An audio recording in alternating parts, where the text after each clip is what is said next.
Good morning, good afternoon, good evening, depending where you're joining us around the world. Welcome to the Guarding Global Commerce webinar. I'm Alex Botting, coordinator of the Coalition to Reduce Cyber Risk, which is the organization that produced the white paper that we'll be talking through this morning. CR2 has been engaged in cybersecurity and international trade agreements going back to USMCA, through the US-Japan Digital Agreement, and into the WTO JSI on e-commerce, which is ongoing. And as part of our engagement and educational activities there, we did some proprietary research around the involvement of cybersecurity in trade agreements, how it has been treated since the first time it appeared in a trade agreement, going back to TPP and ultimately CPTPP. We were invited to brief the WTO on that back in February, but we wanted to put the research that we did out into the public domain, so that it would have sort of broader utility, we hope. And we brought together today's program to have an opportunity to talk folks through some of the findings of the paper, but also to bring together some experts from the broader community to talk about the future of international trade agreements. What are some of the challenges that are still being faced, and where might we go going forward? So we're delighted to have two fantastic panelists with us for that portion of the discussion. We will start, however, with a presentation of the topic and some of the key findings of the paper. That'll run for about 15 minutes, and then we will transition over to that panel discussion. Throughout the program, if you have any questions, please feel free to put those into the Q&A function or into the chat, and we will be monitoring those as we go along, and I will try to pull out one or two of those to ask of our panelists. In the meantime, I'd love to invite Kristen Jency, Senior Government Affairs Manager of Cisco, to unmute and join us and kick off the presentation. Welcome, Kristen. Thank you so much, Alex, and thank you all for being here. It's really a great paper and such a useful topic to talk about. So I am currently on the government affairs team at Cisco, but I used to work at the International Trade Administration at the Department of Commerce. I was the director for the Office of Digital Services Industries, and I just can't tell you how important these two topics are, the intersection of cybersecurity and trade policy. Just a few things I wanted to note. In my role at Cisco, cybersecurity is really part of our DNA. It is such an important part of what Cisco does. And through our participation in the Industry Trade Advisory Committee on Digital Economy, we have advised both the Department of Commerce and USTR on the importance of cyber in trade agreements, and so very much support this work in our role as an industry advisor. I also wanted to note, just in my role at Commerce, we engaged so frequently with foreign governments on the topic of cybersecurity, just to increase cooperation, try to find common ground, to ensure that we were kind of rowing in the same direction in terms of standards and regulations. And this was the topic of so many of our discussions with foreign governments, and was also one of the top I think areas for trade missions, were cybersecurity trade missions that went to all parts of the world. So just to underscore again how important this has been, over many, many, many years. I also wanted to say that I think the information contained in this Guarding Global Commerce report is going to be so useful to policy officials. I had already sent some preview materials to former colleagues at State and Commerce, and I know they said they wish they had these tools available to them earlier. So I know going forward it's going to be of tremendous value. I also just wanted to note, just looking at some statistics on cyber, and again, this is from a U.S. perspective, ITA on its cyber website says, the United States exported approximately 520 billion worth of ICT and ICT enabled services, including cyber, in 2020. So it's incredibly significant. I also want to emphasize that, I know just this week in Washington, D.C., there were hearings with Ambassador Tai from USTR on digital trade. And, this is a very important issue for folks. And the United States has been doing some analysis and assessment of its position on digital trade. But I do want to note, even in that context, I know that the departments of commerce and state, and even some folks at USTR, still continue to work very hard on cyber issues, meeting with governments on digital dialogues, continuing to have discussions about the important NIST cyber framework. So those conversations continue, and I think this is really a moment for the departments of state and commerce, to continue doing their great work, of course, in coordination with our friends at USTR. As the Guarding Global Commerce paper so clearly states, is an increasingly digitized world. International trade agreements have evolved to address the critical area of cybersecurity. Pursuing this yields numerous benefits, not only for industry, but also for governments and consumers. And I just wanted to kind of go over some of these incredible benefits of looking at these issues. So cybersecurity obviously enhances consumer trust in digital systems and increases digital trade. We talk about that all the time, both in the industry and in government, just how important it is to facilitate trust in the digital space. Unnecessary divergence in policymaking inhibits market access and competition. So misaligned cyber regulations serve as unnecessary non-tariff barriers to trade. So to the extent that we can work together and prevent these barriers to trade, it's just so critical for industries and governments. The use of consensus standards reduces regulatory complexity and facilitates multi-country supply chains, which, as we know, during the pandemic, the importance of supply chains was made very obvious to everyone. It is better to promote the interoperability requirements where regulatory objectives align. And lastly, trade commitments on cybersecurity have shown to be incredibly helpful for our small and medium-sized entities, which are so critical to economic growth and jobs. For the paper, the Coalition to Reduce Cyber Risk identified every existing trade agreement that incorporated provisions pertaining to cybersecurity, which is a pretty impressive undertaking. In total, 11 free trade agreements, digital economy agreements, or economic partnership agreements qualified.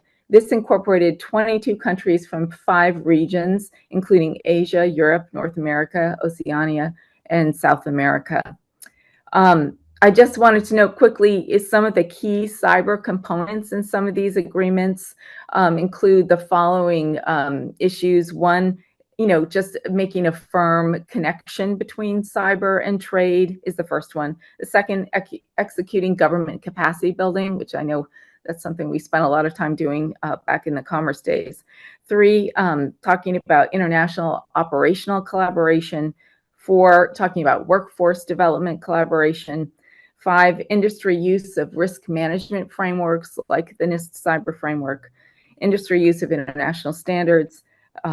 Common regulatory baselines, coordinated vulnerability disclosures. And one point I just wanted to add before I hand it over to Alex is just the importance of the workforce piece. I can't tell you how many discussions with foreign governments this issue came up. And just from a Cisco perspective, this is one of the most popular things we do at Cisco is our networking academy, where we train folks on a lot of digital skills, including cyber. So just a really important area of work to identify in these trade agreements. So just with some of that overlay, I really appreciate the opportunity to be here and serve on this distinguished panel. I'll turn it back over to Alex to get into some of the details. Thank you so much. Brilliant. Thanks, Kristen, and thanks for all of your hard work, both during your time in government and now in your role at Cisco. Maybe we can jump over to the next slide because I think Kristen did a really good job there of explaining why it's a, what the importance of it as a trade agreement, sorry, as a trade issue. Where did this all start? So I mentioned earlier, TPP was the first place that we began to see cybersecurity language that ultimately, even as the US dropped away from the TPP agreement, made its way into CPTPP. The thing I would emphasize here is obviously this was a starting point. So when you look at the specific language that was incorporated, this was much more focused on the first aspect of why it's important, which is to ensure the resilience of systems on which digital trade takes place, right? Without trust in the system itself, consumers, companies will not feel comfortable utilizing digital systems to engage in global commerce. And so the main two things that they drew out were to build capabilities of their national entities to do incident response. And the second was to establish or use existing collaboration mechanisms to help one another with cybersecurity incidents. So it was not focused on the how do we reduce non-tariff barriers to trade, much more focused on the how do we ensure consumer trust in the ecosystem. And I think that was very much of the time. Cybersecurity policymaking, if you go back a decade, was a very limited area of engagement for governments. Thankfully, that has changed. I think, unfortunately, it takes a crisis oftentimes for governments to their hand to be forced, and also for industry to accept that this is an acceptable place for government to be intervening. We are very much there now, and so we have seen the breadth of issues addressed grow dramatically. And next slide, please. So here's where we are today. This is a somewhat busy graphic, but I think it does a very good job of distilling down several hundred pages of trade agreements into a handy snapshot. So left to right on the top, you have got the 2, 4, 6, 8, 10, 11 trade agreements that have incorporated cybersecurity language. And going top to bottom on the left-hand side, you have those various provisions that Kristen talked us through in the opening of the presentation. So you can see in TPP, CPTPP on the left, only those two areas were covered: government capacity building and the what we call operational collaboration, but the work between governments to help one another in the event of an incident. As we move along, USMCA added to that a clear establishment of this link between cybersecurity and trade and why it's important. It also added language around risk-based approaches to cybersecurity and the use of industry standards or consensus-based standards. There's slight shifts in the nomenclature, but we start to get into the space of, because we're seeing a lot of governments regulating various aspects of cybersecurity and those regulations acting as a non-tariff barrier to trade, we need to have a sort of common understanding of how we're going to go about developing those without prohibiting governments, obviously, from taking necessary regulatory steps. We should at least have an understanding of what makes for a good basis for regulation to try and drive us closer together. Now, in terms of trade, those are still fairly limited commitments, right? It's the specific language is, shall encourage, which those of you from trade world will know is in itself not a high level commitment, but also using risk-based approaches and industry standards still leaves a lot of flexibility for governments. And that's very important in this space, right? Because there is always this question of where cybersecurity sits between national security and digital policy.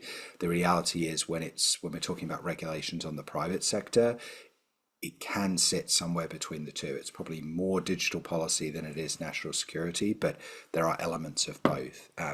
And so I think it has been a very effective means for balancing those two factors.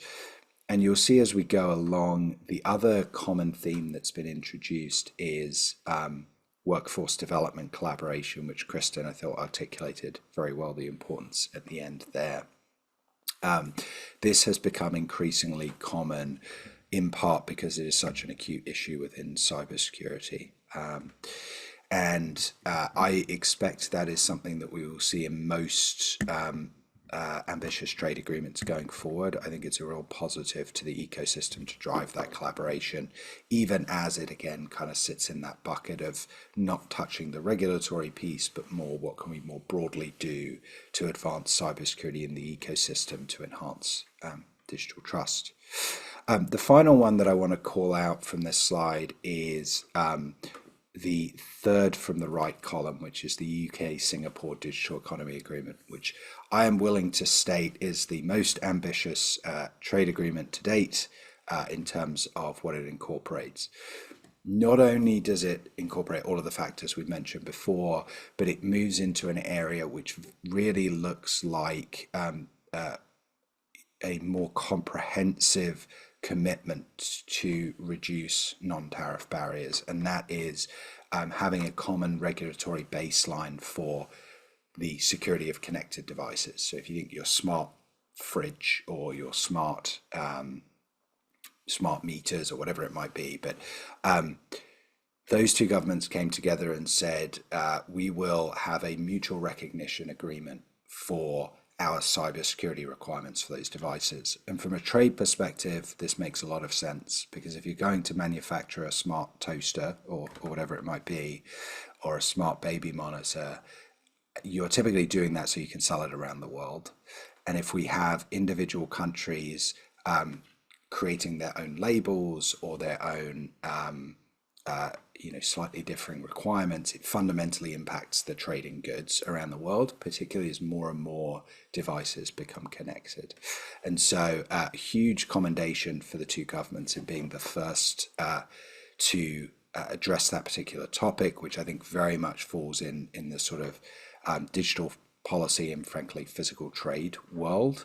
I hope and expect we will see more governments following suit as we see trade agreements pick up in the years ahead. So that is a very quick overview of the trade agreements themselves. I did want to pause to see if there were any questions in the chat thus far. Okay, well, seeing none, I did just want to give a big thank you to my co-presenter, Kristen. And perhaps we can pivot over to our panel discussion. For that, I would ask Ambassador Juliet Wilcox, who is Cybersecurity Ambassador in the UK's Department for Business and Trade, to join us on the screen. Hi, Juliet. And, hello. And also Joshua Meltzer, who's Senior Fellow for Global Economy and Development at Brookings Institution. Josh, please join us and feel free to turn on your camera.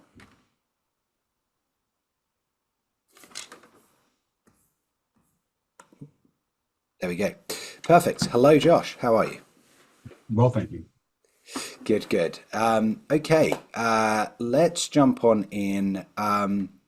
We mentioned towards the end there, Juliet, that the UK has incorporated, cybersecurity language into a number of its trade agreements, in addition to Singapore, Australia, and New Zealand featured on here as well.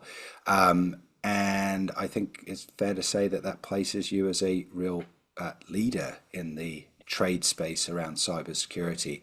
I wonder if you could give us a sense of, from where you sit, why this is a priority in the UK government. Yeah, thank you. And thank you for your introduction. Most interesting paper there.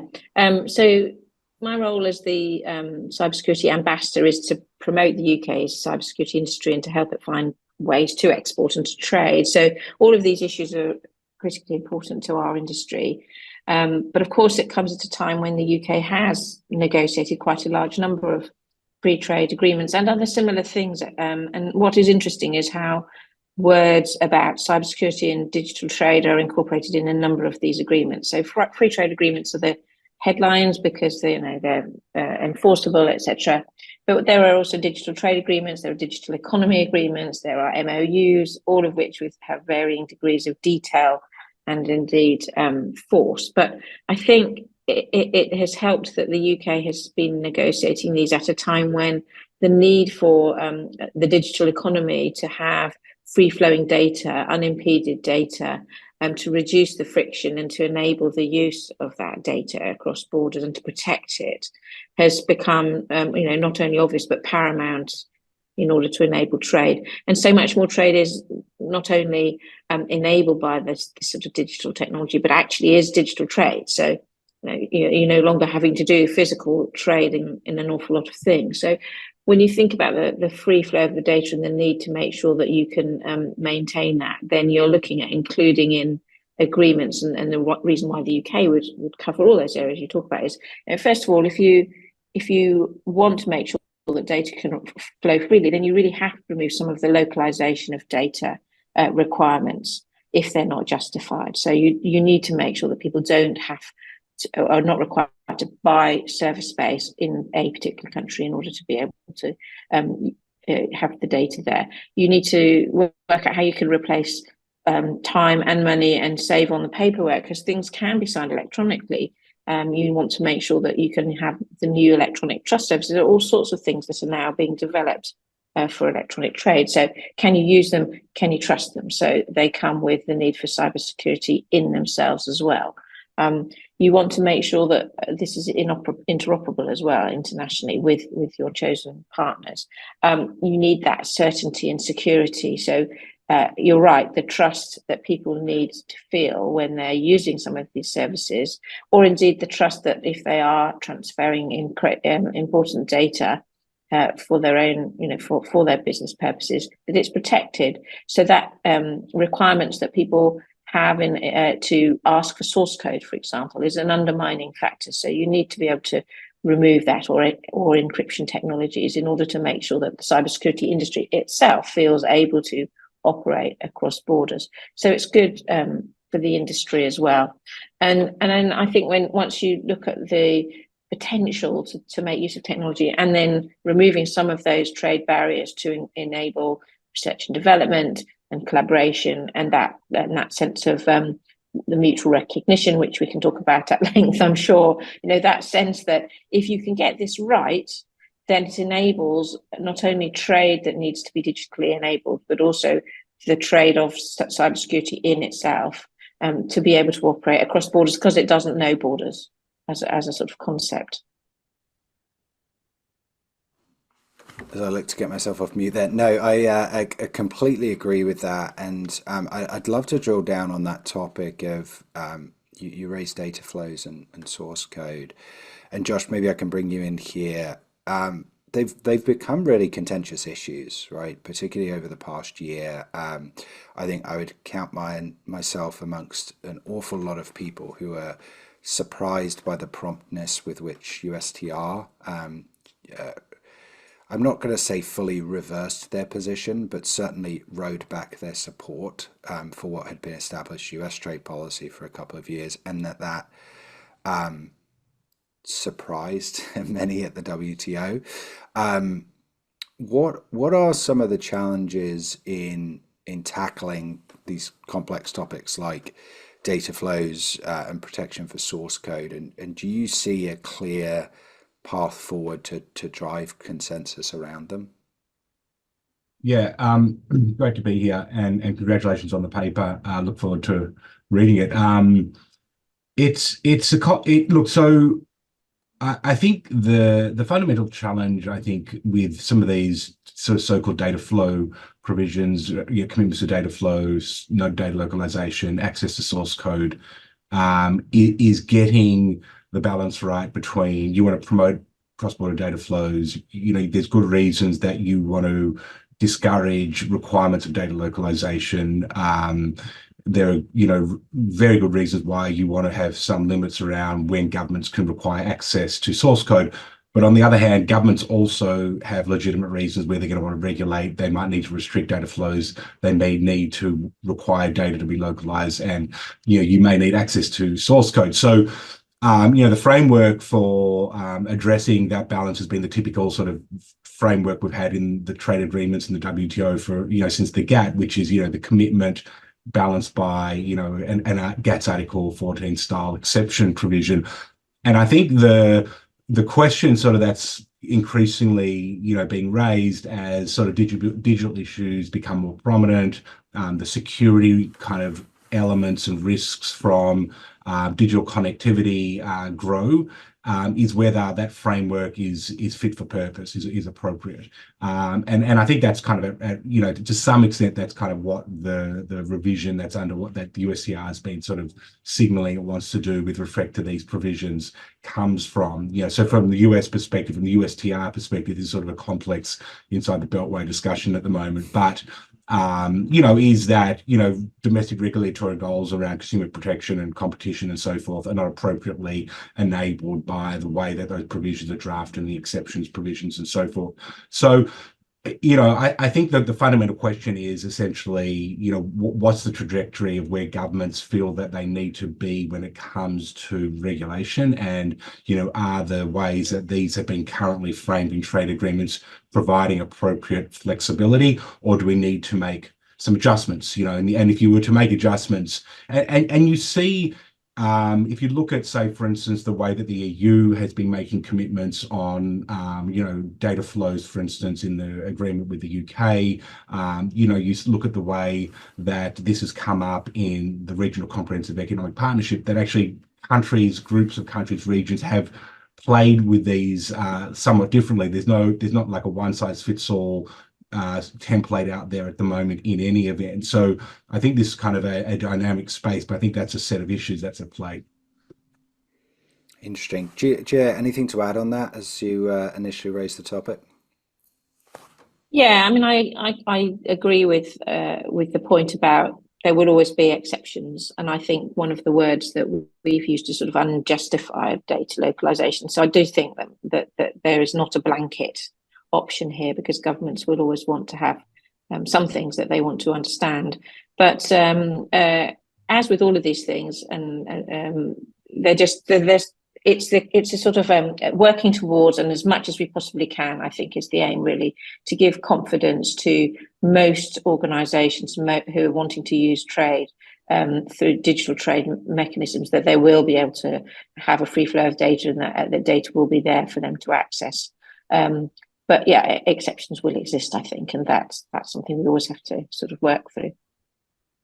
And I guess one of the challenges there, harking back to your point about the importance of data flows specifically for cybersecurity, right? It's utilized for fraud prevention. It's utilized for being able to do digital backups in the event. We saw ahead of Ukraine the importance of that in sort of a wartime scenario and so on. I think carving it out in such a way that preserves the ability to do that and preserves cybersecurity functions, which I think frankly goes unnoticed a lot of the time, right? It's one of those things that because it works, we don't think about the different types of data that need to flow for cybersecurity purposes, ensuring that there's a solid carve out there for the ability for that information to flow. Because again, if your purpose is to ensure that data is protected and utilized appropriately, one way you can fundamentally undermine that is by undermining the protection of that data, wherever it may be held. Josh, do you have a sense of, in a WTO context, what the key features of that compromise might look like that might be acceptable to some of the key players around the table? Well, maybe I'll just back into that by saying it's what I thought was always quite instructive was the evolution of the US approach to data localization. So you referenced at the beginning the CPTPP, where first there was a cybersecurity commitment, and that was actually the first time as well that you had these binding commitments on cross-border data flows and so forth. And what you though had in the CPTPP was that the commitment to no data localization did not apply to, essentially financial data, right? And that was largely at the behest of the US, because there was a concern by the US Treasury and the Federal Reserve that they might need access to financial data rapidly in the event, for regulatory purposes, in the event of a financial crisis. So it was actually carved out and then actually put back in. If you look at, say, USMCA, which was subsequent to that agreement, there's actually sort of a sort of interesting attempt to kind of get at the regulators' concerns, where they sort of list out that you're going to sort of essentially not do data localization, but you can do it if you've got all these legitimate kind of specific regulatory concerns, and you promise, if you're the private sector, to make data available immediately if you're requested to do it, and you have a certain amount of time to do that. So it just demonstrates, I think, that with some kind of creative thinking, you can find ways in a text, I think, to get at, I think the ambassador's, important point about we want to get sort of certainty, as much certainty as we can, to businesses about what they can expect from a digital kind of trade data flow perspective, but also sort of accommodate legitimate kind of government concerns and needs to address their regulatory requirements, their security requirements, and so forth. You know, I don't know where we're going to end up on this in the WTO. I mean, I think that given sort of the broad, the WTO discussions, I think are challenging for obvious reasons. It's a very broad membership. You've got China in there, and so you have heightened kind of security issues that need to be dealt with. It's going to be low common denominator, and I think the kind of rubber will hit the road around what an exceptions provision ultimately looks like. I think it would make a lot of sense to try to kind of move towards the typical WTO exception provision, simply for two reasons. One is that if you sort of look at the jurisprudence, which there is actually a lot of it around now, we can get actually a really good sense of actually the scope of these exception provisions and how much flexibility they provide governments. And it's never been quite clear to me where there is not enough flexibility currently in the exception provisions as drafted. You have some guardrails that governments do need to address when they seek to rely on exception provision. This is true for the general exception provision as well as the national security exception provision. But, there's quite a bit of flexibility there. And so I think, that would be kind of, I think, probably a preferred landing zone. I don't know, and I probably would be surprised if we got there, though, in the WTO space. If you look at where China, for instance, has been kind of pushing its own preferred approach to the exception provision, you can see that in the RCEP outcome. There's a lot more. They really broaden out the general exception provision to provide a lot more autonomy, essentially, for governments to basically just determine when a measure is necessary, and there's very little scope for any kind of third-party adjudication of that. So I think kind of working out where the landing zone there is probably going to be key. And then you've got the US at the moment, which is, as you said, I mean, I would probably make the point that I don't think there's a settled position in the Biden administration on, where they're going to end up on digital trade. I think we'll have to wait to see this now until the next, after the elections. But where the US, I think, ends up in this space will also be critical in terms of what then happens next in the WTO. Yeah, it's always been a tough challenge, particularly with security being in the name of cybersecurity, to ensure that those disciplines don't get overused, right? Or rather, those exceptions don't get overused. I I actually think in the cybersecurity space we've done a pretty good job thus far, albeit with limited binding commitments. We haven't seen we haven't seen egregious use of it. At least most countries seem to be coming to the table in good faith. Hopefully, we can do a bit of a scalpel to the data flows aspects of things and the source code aspects, and land at a similarly reasonable policy outcome. Julia, I wanted to pivot back rather to the mutual recognition agreement that we mentioned. This was a significant step in terms of really what more of a comprehensive regulatory cooperation initiative than we had seen to date in a trade agreement. Can you speak about sort of how that came about, the significance of it? I know the UK has played a key role on IoT security baselines from the inception, so quite natural you would be doing this. But what drove that? Well, so I mean, I wasn't personally part of the team. I don't negotiate these things, but I know where it would have come from. And if you look at the wording, it also mirrors actually a lot of the original work that Singapore is doing in order to be able to sort of associate standards to IoT devices. This is where it sort of really comes in. So there's a paragraph in the MOU that talks about Internet of Things security and talks about how we want to sort of work towards a mutual recognition of the standards that we would apply to those IoT devices.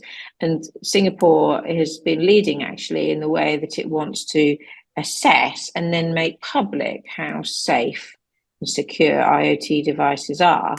And one of the things that is then really, really important is how can you use that if you've got an understanding of how secure something is and you can give it some categories, then what do you do with that knowledge? And in case of Singapore, well, they allow the consumer to choose. You know how secure this device is. You can then choose whether you want to deploy it or not. But it does then enable you to use that with other countries to say, well, look at our device testing or our devices or our systems. We rate it here. And the idea of having a mutual recognition is that then you would, of course, automatically feel that you could accept that testing standard and allow that product or service to be imported into your own system without further sort of need for testing. And I think that mutual recognition principle is really important, and you see it elsewhere in that there as we were saying earlier, there's no one thing that is adopted around the world for standards for anything actually, but there are some that are very compatible. And what mutual recognition statement says is that we are looking for ways to find equivalency. It doesn't necessarily have to be exactly the same. We may not introduce exactly the same testing methods and steps into IoT devices as Singapore does, but we might be able to accept that there's an equivalency of what they are doing with something that we're doing, and we can therefore accept it into our mutual trade agreements. And I think this is something that is and should be explored very, very widely. I mean, we've done it in all sorts of other trade areas like food safety, for example. You can see where trade barriers arise through disagreement on what a food safety system looks like. If you can agree to a mutual recognition of these standards, then of course you can smooth out that flow.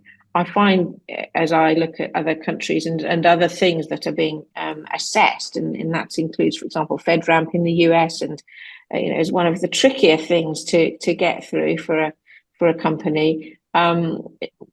What you really need is that ability to say, well, what's the mutual recognition of that testing and assurance regime, and can we then have agreements that work either bilaterally or multilaterally where it comes to other things? Because the feeling that you have to go through exactly the same testing process multiple times to the same standard in multiple countries is definitely a trade barrier. Then you get to the question of, well, do you accept the tester's view? So what is your standard that you're setting, and do you accept that they're rigorous enough? And all of these sort of debates, I think. So I think it's actually putting the IoT mutual recognition agreement into the Singapore MOU is a really great sort of demonstration of what we want to do in that area. But I don't think it's enough. I think there's a lot more that we should be doing around the world to help create some equivalency. As I said, I don't think we'll all get exactly the same, but is it 80% the same? Or is it something that we can say, at least, in small groups of countries, it's enough?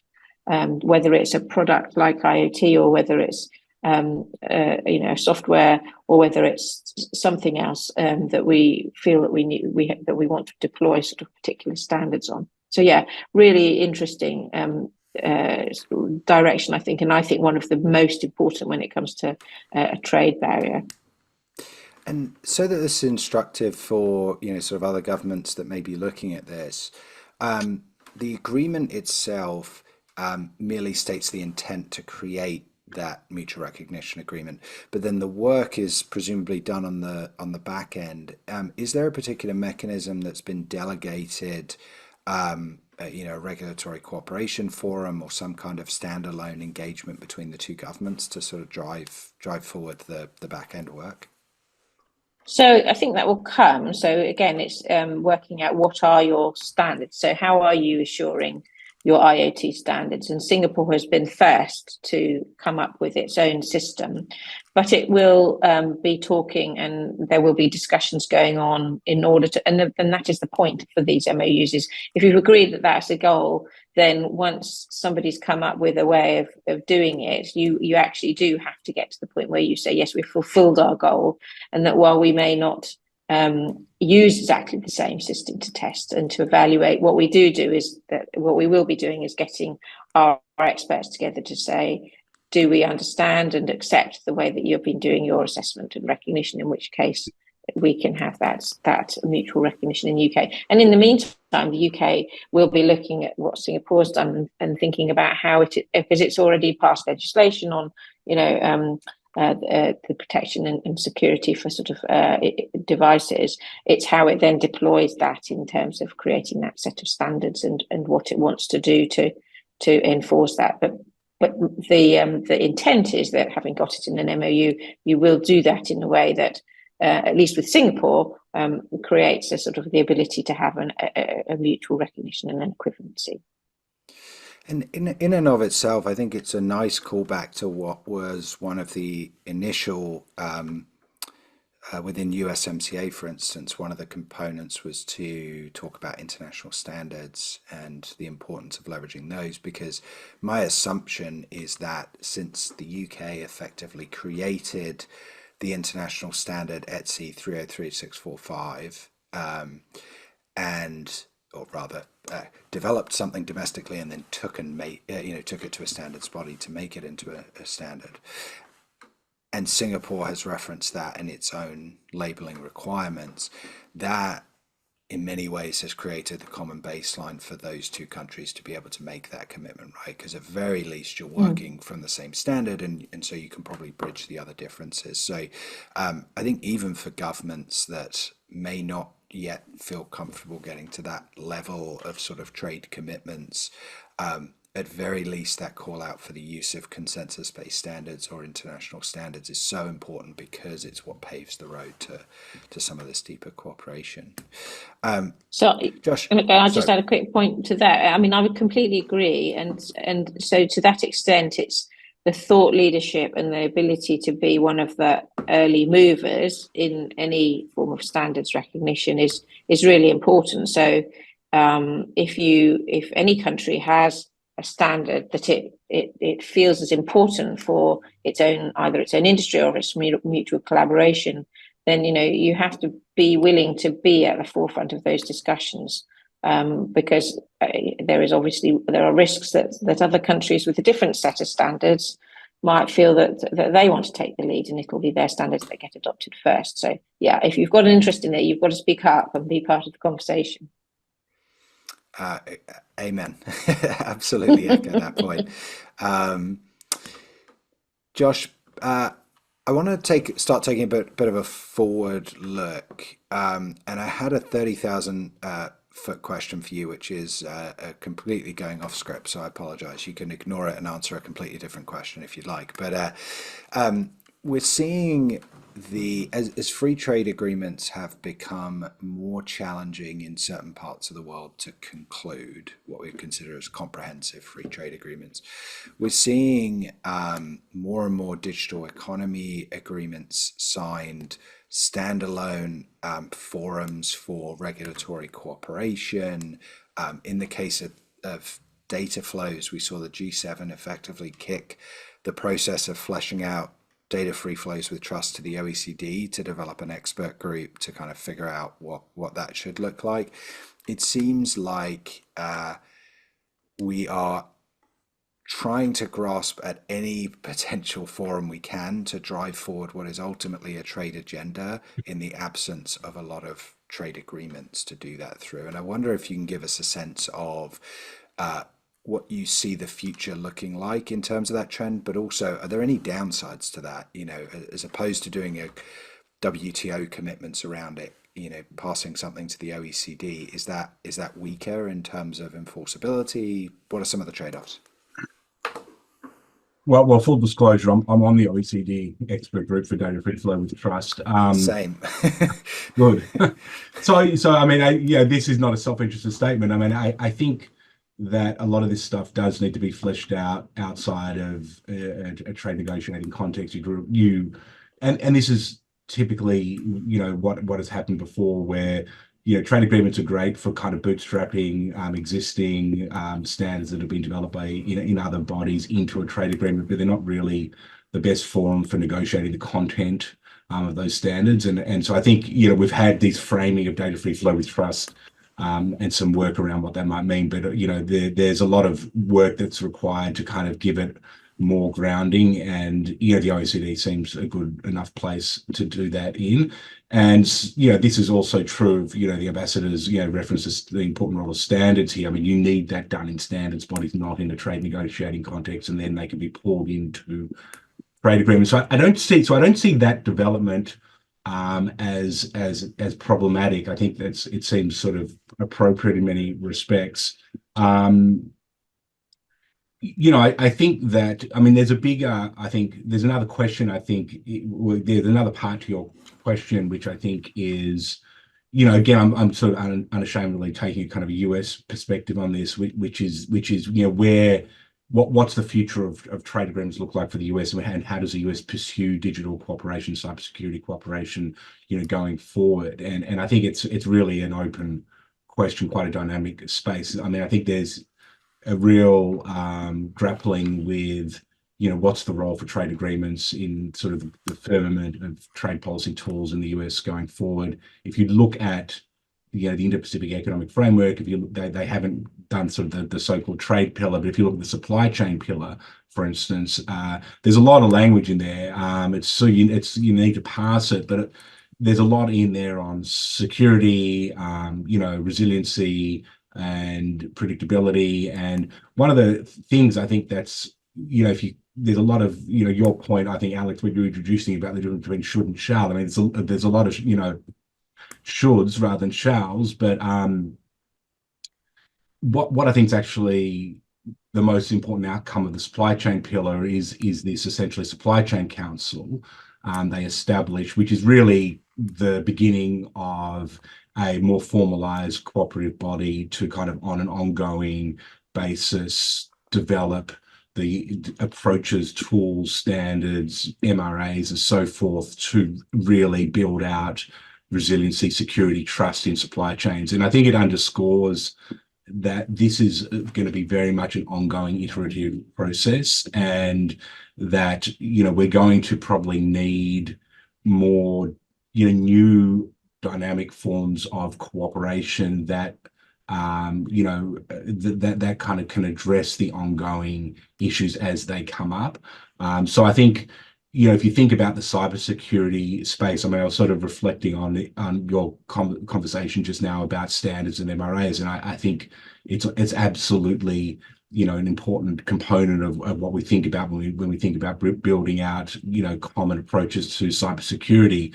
But one of the things about the approach to standards and MRAs seems to me that they developed very much in a time when the security environment was a lot more benign, and we could adopt different standards, and we could spend a lot of time trying to work out MRAs because we were just concerned about market access at the end of the day. And so they were sort of facilitative when there wasn't much of a security overlay at the time. And I think that's fundamentally changed. And so it's not that MRAs and standards are not important, they will be, but I think that we're going to require other elements to really buttress the cybersecurity/security space. And so just to give you a couple of examples, again, I think that the IPEF supply chain pillar kind of starts pointing a little in that direction, where you're going to start building out you're going to start relying a lot more on trusted networks, and that will be a combination of suppliers and governments. The supply chain piece will be key. So if you think about an IoT context, questions around where were those semiconductors manufactured, in which countries, are going to be part of the conversation. Who are the suppliers in those supply chains? Where are they coming from, and what is their relationship with governments will be part of that conversation. And they're not necessarily, and they're going to be ongoing, because these things are dynamic and they can change all the time. So we're going to need a lot more, I think, to buttress as an approach of aligning standards and doing MRAs to really give us a sense of that we can trust the IoT, that we can feel that we've got the cybersecurity that we need. Yeah, and one hopes that you could layer those two things, right? The functional, a mutual recognition around the functional security capabilities of a device, right? Does it have hard-coded passwords, things like that, that we wouldn't want to see? Does it have the ability to patch and update the device rather? And then layer, as you say, an additional lens for high-risk devices. So, the importance of a MRI machine or a communications infrastructure is very different from that of my connected toaster, to use the example earlier. So that strikes me as a piece which the domestic policy making process, as I think you're indicating, will always carve out for itself. Yeah, I think that's right. But I think that those carve outs will grow in the sense, if you look at, say, for instance, in the US, there's been concerns raised about EVs from China collecting data that could be considered security purposes. So I think what we typically see as low risk and high risk, I think those risk assessment frameworks are appropriate and will continue to be. But I think that given the environment we're in, that what we see as potentially risky will expand. So that I think given that, we one of the things what we can do in that environment is we can simply, like, the current framework is assess for risk and then have different kind of approaches to get at that risk. But I think part of the next step is going to be, in a sense, like pre-preparing where you think the risk will, to try to minimize the risk in the first place. So if you take EVs, like it then becomes a question of, or even if you take like a Fitbit or a device or a health device that's just monitoring you, even if you take something in your home, right? We may be in a world in 3 or 5 years where part of that risk assessment is very much going to be like based on what are the supply chains that led to the production of that product, and did semiconductors come from countries of concern, namely China, but others as well, right? So the same product, which should have the same risk profile, will actually have different risk profiles based on their supply chain and who manufactured and where they came from. Absolutely. We do have one question in the chat, which I will turn to. I think, well, it's a two-part question. I think the second part, how do we balance the need to avoid new trade barriers from fragmentation with valid cyber and national security concerns, we've sort of just covered. The other one, broader, what role should China have in standard setting? And I would juxtapose that with what also would we like to see from countries like the US or UK in terms of increased presence in standard setting bodies, which I think you referenced, Ambassador, earlier. Yeah, so obviously we want the UK and the US to be deeply involved in standard setting bodies, but also encourage others who are not only growing in influence, but whose own capabilities and the ability to be involved in the production of cybersecurity products and services also need to be deeply involved. what role should China play? Well, I mean, I think ideally China would be involved to the extent that they would be willing to adopt the standards that are agreed. I mean, with all of these bodies, you need to, if you're going to have a global system where you can safely and comfortably feel the ability to use products that are made anywhere in the world, then everybody who's involved in that has to feel able to sign up to it. And China has signed up to all sorts of standards in other bodies where it wants to play. You don't let Chinese airplanes land at your airport unless they have fully complied with the standards that are required. It's difficult with cybersecurity because such a lot of it can be hidden as well. I mean, it can be hidden in the software. It can be, and so there's the question of how do you test for it? How do you make sure that things are secure? So I think it would be a real mistake to just try to go ahead and do something without involving China, because the net result would be a fractured system, and therefore probably a decision by China to just do what it wants, which isn't going to help anybody. Now, it's not to say that any agreements that are made, always get 100% compliance, and it's quite difficult to chase people down when they don't comply. But I think if you're going to, I think one of the things that all of the countries involved in these standards discussions have to agree to is that the standards are what is going to protect the ability for all countries to trade and be safe online at their most basic level, and that anyone who wants to undermine that because they have a nation state capability can do that anyway, really. But what we're talking about is the vast majority of people wanting to operate and live and use devices and software safely. And to that extent, I think China does need to be involved. I would hope, though, that the UK and the US would take the leading space here to really, take that thought leadership role and to be really clear why. But in order to make sure that everybody does buy into it, I think pulling in countries who are, developing very rapidly their technology capabilities to be part of that conversation. There's no point going off and leading everyone and letting everybody else trail. Absolutely. Anything to add to that, Josh? Maybe a couple of things. I mean, I basically agree with what the ambassador said. I think that let me just start with the question of China. When it comes to questions around China's involvement in standard setting, I think we've really got to be clear about what are the risks of having them involved. The US has has been looking at this, and I have been involved in some of this work here, and I think arguably the concerns have probably been a little overstated in that.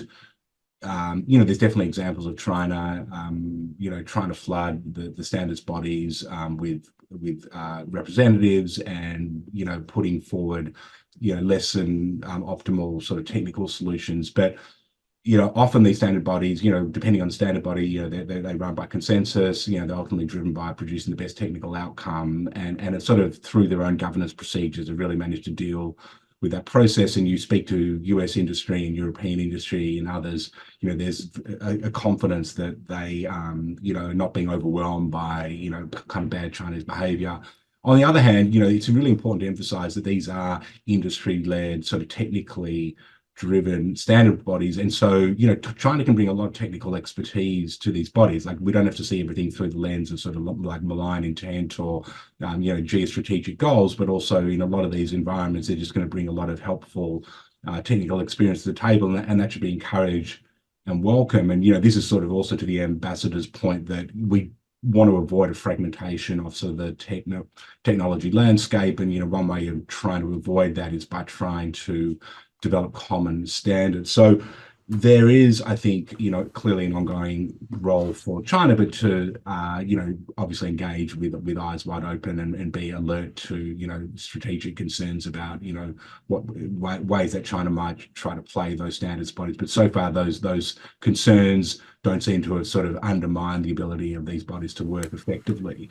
And I think the related question there, which I think is very important, is what role then for government? And this is where it's actually a subtle kind of we need to be very careful in how we think about this, because, as I said, like, governments have always been involved in these standards bodies, but they are essentially industry driven, and we want to be careful about an outcome where, whether it's the US or the UK or other, European governments get involved, maybe out of concern about, more Chinese involvement, but actually overwhelm these bodies as being industry led and actually turn them into something that's kind of more government driven, which is not an outcome anyone wants, because then you're in a world where you're not actually focused on getting optimal technical standards, but sort of turning them into a space of kind of geopolitical competition. They become kind of unified to some extent, and they stop working effectively. And in that situation, what will simply happen is industry will just will create other forum and other bodies. You have consortia in the US, which are very effective at driving other standards. You have open source, which creates standards. So there's already a multiplicity of forum where standards are produced. And this is sort of the other essential point here, which is that all these standards are voluntary. So it needs to always be kept in mind, I think, that at the end of the day, like the ISO, the IEC, the IEEE, the ITU can produce standards, but whether or not they're actually used is really a question about the market and whether they're effective and whether they get adopted. So, even if you get a bad standard occasionally out of a standards body, the standard just goes often and dies because no one wants to adopt it. So, ultimately, I think as long as we've got kind of multiple options for standards and there's space for industry to generate and the best technical standard possible, then the market will fundamentally, I think, play an important role here in ensuring that the best standard gets adopted. So this just gets me back to the question, like, what's the role for government? I think the role for government is increasingly going to be a couple of things. One is possibly a lot of pre-standardization R&D. And so you see some of this conversation in the TTC happening, in the US is a lot more focused on that, the basic R&D that industry might not fund to develop the standards in areas where there may not be a commercial imperative, but there is kind of more of a security imperative for government. In expanding opportunities for small businesses or possibly some in academia to participate in standards making process, to bring their expertise into the space. It's a difficult process to participate if you sort of don't have the funding or the kind of incentives to do it. So there's a lot governments can do, but actually sort of being kind of like more active participants in terms of driving the outcomes of the technical standards is one I'd be very cautious about. Yeah, and sorry, I'm cognizant we're up against time and need to jump. I would just say I completely agree with you there. I think because they're intended to be meritocratic institutions, that's what drives the sensitivity around increasing Chinese presence in these standard setting bodies. But I don't think no solution there can be completely undermining the meritocratic nature by having this, I think you put it eloquently, become the UN or the ITU for standards development. We are 5 minutes over. Thank you to our audience for sticking with us. Also, our panelists, to Josh, to Kristen, and to Ambassador Wilcox. Thank you so much for joining us. I think this was a fantastic discussion, and hope that people will take the time to read the paper, which is up on the CR2 website, crx2.org, right now. For now, thank you all, and have a good rest of your day.